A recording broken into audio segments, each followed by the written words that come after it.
Nós damos graças a Deus, né, pelo privilégio de mais uma vez estarmos reunidos para ouvir a palavra do Senhor. Nós agradecemos a Deus porque sempre estamos podendo ouvir e tem sido uma bênção para nós e creio que para outros também, né? E eu quero cumprimentar meus irmãos, irmãs, famílias que estão conosco nesta noite. Quinta-feira passada, eu disse que na próxima quinta-feira nós continuaríamos, né, o estudo, mas o irmão Adilson, que é o responsável para quarta-feira, ele está pregando em um outro lugar. Então, nós trocamos. Eu prego hoje e ele prega amanhã. Então, os irmãos já estão sabendo. Muito bem, vamos voltar a atenção para Mateus, capítulo 4, onde nós estamos já considerando desde a última reunião. Mateus 4, vamos ler somente o verso 1 e o 2, e depois vamos dar sequência.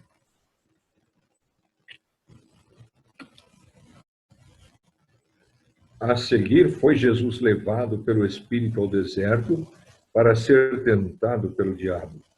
E depois de jejuar 40 dias e 40 noites, teve fome. Até aí, por enquanto, que o Senhor acrescente a sua bênção à leitura da Sagrada Palavra. Nós estamos considerando a tentação do Senhor Jesus e nós descobrimos que ele foi tentado no deserto, onde havia pedras, areia, sol escaldante, um ambiente não muito saudável, né? E nós verificamos, então, algumas coisas já no nosso primeiro encontro. Nós observamos que tentação é um movimento interior que instiga a prática do mal. A palavra original é peirazon, que significa tentar ou provar, né? Nós temos observado também que o Espírito Santo levou o Senhor Jesus Cristo ao deserto para ser tentado. E nós, se nós quiséssemos olhar, em Mateus ele foi impelido, Marcos ele foi impelido, Mateus foi levado, Lucas ele foi guiado. E nós perguntamos por que, né, o Espírito Santo tinha que levar o Senhor Jesus ao deserto. É porque o Senhor Jesus, ele foi tentado como homem. Foi tentado para usar os poderes de um Deus, mas ele não cedeu às tentações e ele foi tentado, venceu Satanás. Nós já falamos isso outro dia, e na verdade o Senhor Jesus está restaurando, né, aquilo que foi destruído por Satanás lá no Jardim do Éden. O primeiro Adão, ele foi vencido por Satanás, caiu em pecado e trouxe uma grande tragédia a toda a humanidade. Mas o Senhor Jesus Cristo, que conforme 1 Coríntios 15 é o último Adão, ele está restaurando todas as coisas. E a primeira vitória sobre Satanás foi no deserto. E foi ali que ele foi tentado e venceu Satanás, não é? Também, quando nós olhamos para Hebreus 2, nós vemos que o Senhor Jesus Cristo, ali na cruz do Calvário, ele destruiu o diabo. Ele também destruiu as suas potestades. Nós temos, então, um inimigo que é vencido. E por isso Tiago fala que nós temos que sujeitar-nos a Deus, mas resistir ao diabo e ele vai fugir de nós. Essa é a verdade. Graças a Deus por essa verdade tão preciosa. Bem, irmãos, nós paramos quando nós fizemos a pergunta: quais foram as tentações? Né?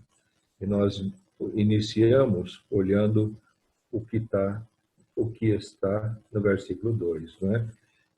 Que acabamos de ler. Depois de jejuar 40 dias e 40 noites, teve fome. e nós nos ligamos a essa expressão teve fome. E pensamos um pouco na tentação em relação ao apetite, não é verdade? Mas não o apetite de comer, né, o arroz, o feijão, o macarrão, a carne e aquelas coisas boas que outras pessoas comem. Mas em relação ao apetite do nosso corpo, da nossa carne, essa natureza pecaminosa que também está em nós. E nós realmente precisamos tomar bastante cuidado. Eu gostaria ainda de, antes de avançar mais, que nós olhássemos para 1 Pedro 2:11. Primeira carta de Pedro, e o capítulo 2, e o verso 11. Observe bem neste versículo.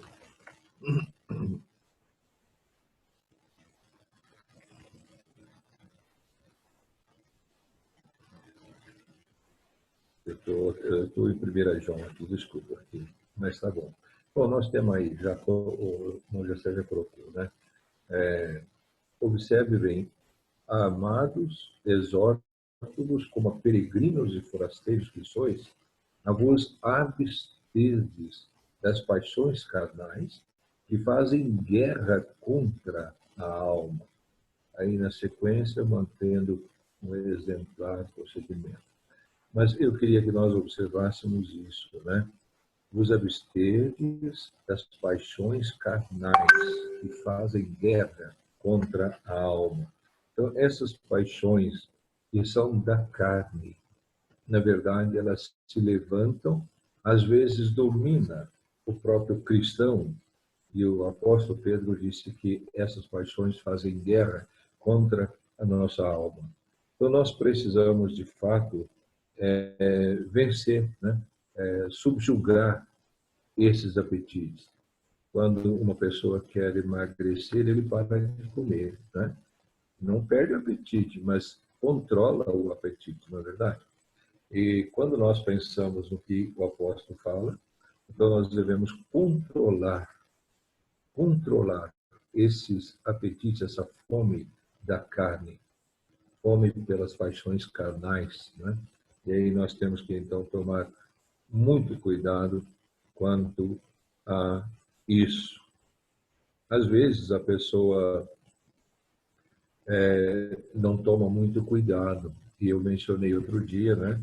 E já vi muitos obreiros e irmãos que não estavam trabalhando totalmente na obra também, que caíram em prostituição, adultério e outros pecados semelhantes, e a sua vida se tornou praticamente inútil. Irmãos que eram bem desenvolvidos e ficaram encostados, exatamente por causa que não vigiaram as paixões da sua carne. E o apetite existe, ele está aí no nosso corpo. E Satanás, se ele tentou o Senhor Jesus nessa área, e Deus permitiu que isso fosse escrito, é para que nós aprendêssemos, né, as lições. E é verdade, né? Então, nós precisamos, de fato, tomar cuidado, né? Eu gostaria de pensar, em segundo lugar, em uma tentação em relação à aventura. Agora, eu queria que nós olhássemos para o versículo 6, né, de Mateus 4. Mateus 4 e o verso 6.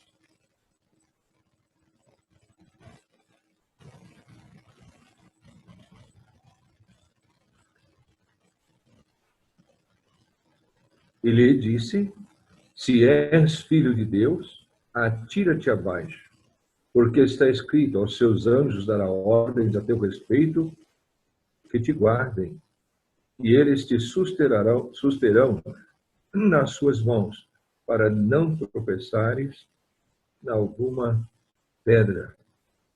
Agora é interessante, não é, irmãos? Eu queria que você observasse o que está escrito aí, né? O que o diabo está fazendo? Ele está tentando em relação à aventura. Então, o que é aventurar, né? Aventura pode ser uma coisa que envolve aventurar. Mas aventurar é, sem dúvida, colocar a vida em risco sem necessidade. É bom a gente pensar nisso, né? O que Satanás fez? Ele leva o Senhor a um alto monte. E ele fala para ele, fala, olha, salta. Porque está escrito que Deus vai dar ordem aos seus anjos, eles vão te suster, né? E é verdade, verdade. A gente tem que sempre lembrar que Deus está pronto para nos proteger, para nos amparar, seja o que for, o perigo que for, mas só que colocar a nossa vida em risco só para demonstrar uma vaidade nossa não é correto, na verdade. E é justamente nesse sentido, Satanás tenta o Senhor. Se és filho de Deus, atira-te daqui abaixo. Na verdade, o Senhor podia saltar ali, não é? Os anjos o amparariam e nem talvez precisasse isso, né? Mas ele estaria obedecendo Satanás e estragando o plano da redenção para o qual ele veio. Agora, trazendo isso para o nosso lado, na verdade, quando João escreve a sua primeira carta, vamos olhar uma palavra lá, capítulo 2 e o verso 16.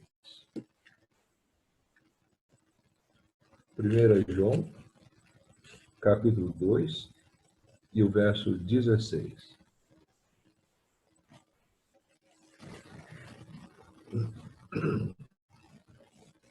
Preste bem atenção. Não ameis o mundo, nem as coisas que há no mundo. Se alguém amar o mundo, o amor do Pai não está nele. Porque tudo o que há no mundo, a concupiscência da carne, a concupiscência dos olhos e a soberba da vida, não procede do Pai, mas procede do mundo. E nós queremos agora tirar desse texto esta frase, a soberba da vida. E essa frase está ligada com o que nós estamos falando, de uma pessoa aventurar, não é? Arriscar a sua própria vida sem nenhuma necessidade. Há pessoas que agem assim, não é? Às vezes eles se aventuram numa viagem perigosa, ou às vezes até numa escalada de uma montanha que é perigoso, mas eles gostam do perigo e se aventuram assim. Agora, quando nós observamos aqui nesse texto da palavra, nós estamos pensando na área espiritual, não é verdade? Uma ação em relação a aventurar. Isso é uma soberba, uma arrogância da própria pessoa. Mas acontece. Eu sei que muitos de nós temos conhecimento, né, de uma religião onde os líderes levavam cobras para a região, para a reunião. Colocavam essas cobras a picar eles para demonstrar que eles tinham fé, que o veneno não ia fazer nada. Mas o resultado é que eles acabaram morrendo. Então, a gente sabe, isso foi publicado, foi anunciado, né? E às vezes acontece, né? Assim, a pessoa quer demonstrar que tem fé e faz coisas indevidas, né? Aventuram em algo perigoso que vai trazer dificuldades. Isso é aventurar. E, na verdade, não é correto. Não é correto. Quando nós olhamos para a palavra, nós vemos o que o Senhor falou. Observe bem. Também está escrito, não tentarás o Senhor teu Deus. Quer dizer, colocar a vida em risco sem nenhuma necessidade, é tentar a Deus. Às vezes a gente pensa, né, como o nosso Deus é grande, como Ele é maravilhoso, como em muitos momentos o Senhor nos guardou, nos amparou, nos livrou de males piores. Creio que todos nós, né, temos experiências nesse sentido e até podíamos contar se houvesse um tempo para isso, né? Mas eu estou pensando, irmãos, no apóstolo Paulo, quando no naufrágio, naquela ilha dos bárbaros, eles estavam fazendo uma fogueira para se aquecerem. E Paulo estava pegando os gravetos, né, para jogar ali na fogueira. E quando ele pegou os gravetos e foi jogar na fogueira, uma víbora veio pendurada nas mãos dele. E os bárbaros da ilha, eles disseram que aquele homem era um grande pecador, porque escapou do naufrágio e agora a serpente pica ele, né? E eles estavam esperando que ele fosse morrer, mas ele não morreu. E aí a mente virou, eles acharam que ele era um deus. Então é muito interessante, não é? Só que Paulo, ele não pegou a serpente para depois na mão assim, falou: vou mostrar para vocês que eu sou um crente, que eu tenho poder, que eu posso fazer isso. Não falou nada disso, irmãos, né? Ele estava servindo. E no servir, isso aconteceu. Mas o poder de Deus entrou em ação e salvou a vida dele naquele momento. E todos aqueles ali presenciaram isso. Então é diferente quando você se aventura ou quando simplesmente você cai numa circunstância e Deus te livra. Isso acontece, sim. O Senhor não é obrigado a nos abençoar, a nos livrar, se nós estamos nos aventurando, se nós estamos colocando a nossa vida em risco para mostrar para os outros que nós somos alguma coisa. E, na verdade, nós não somos nada, irmãos. Né? Nós não somos nada. Nós somos apenas pequenos servos de Deus. E nós temos que sempre lembrar isso. Grande é o nosso Deus. Poderoso é o nosso Deus. Nós não. Então, não esqueçamos essa tentação em relação à aventura, porque, de fato, é muito importante, não é verdade? Agora, uma terceira tentação é a tentação em relação à ambição. Vamos ver o verso 9 de Mateus 4.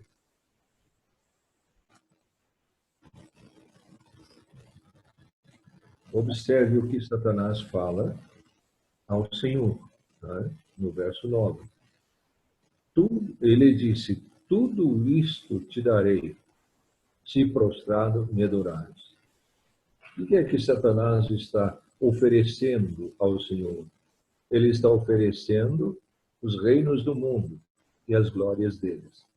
Tudo isso te darei, se prostrado me adorares. E eu estou ligando simplesmente com a frase: tudo isso te darei. Se fosse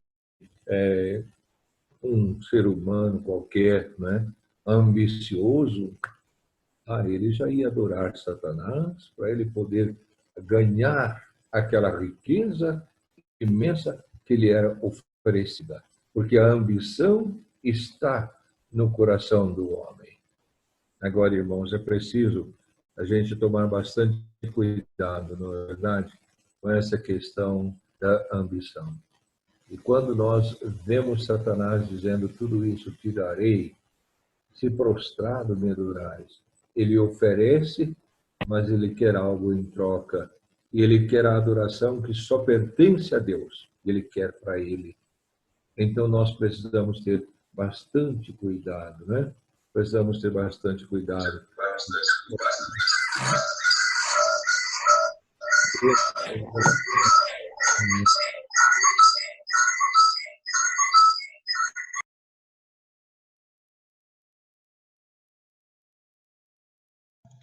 Eu vou ligar o áudio novamente. Eu pausei aqui só porque a gente teve uma interferência. Mas se o senhor puder ligar novamente, aperta aí no microfonezinho.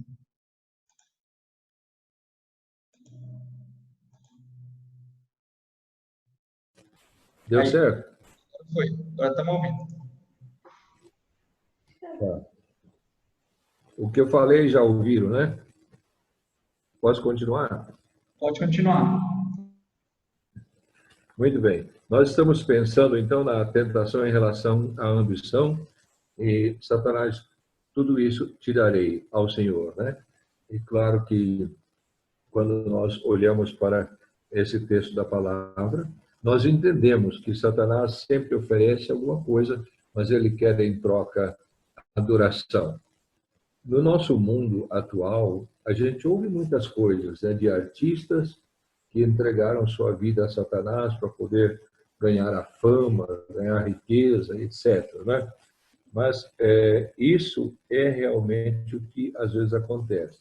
Como cristãos, nós precisamos ter muito cuidado com essa ambição, porque ela faz parte da nossa carne, ela está no nosso corpo, né? E Satanás sabe disso, e ele às vezes vai colocar diante de nós oportunidades para a gente ganhar mais dinheiro, para a gente ter mais conforto, não é? E não é ruim o conforto, né, o dinheiro, mas a ambição é pecaminosa e precisamos ter cuidado. Às vezes a gente pensa, por exemplo, às vezes um emprego muito bom aparece, não é? E você fica tudo satisfeito. Mas naquele emprego você vai ter que mentir, você vai ter que trapacear, não é verdade? E aí, como que a gente faz? Como que um crente, um servo de Deus, né, vai mentir só porque o emprego é bom, só porque o salário é bom? Isso não importa. Nós não podemos mentir. Não podemos trapacear, é verdade. Então, nós temos que ter cuidado, porque Satanás realmente faz assim, né? E ele coloca oportunidades para poder pegar-nos na sua armadilha e destruir a nossa vida espiritual. Vamos ler um versículo em 1 Coríntios 6 e 14. E você presta bem atenção nesse versículo. Nós não vamos poder comentar muito, não é? Já nosso tempo já está finalizando. Preste atenção, né?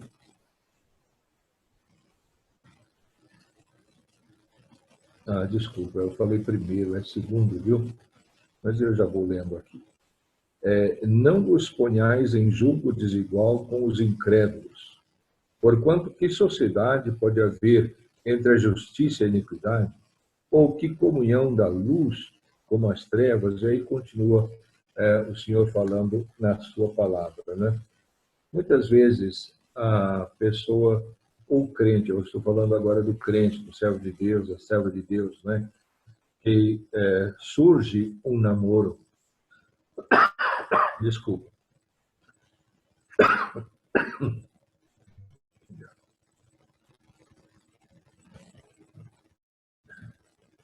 surge um namoro e esse namoro é com uma pessoa descrente, que até você acha simpático, simpática, né? Alguém fala, é uma boa pessoa, né? É uma boa pessoa, mas não é um cristão. O julgo é desigual.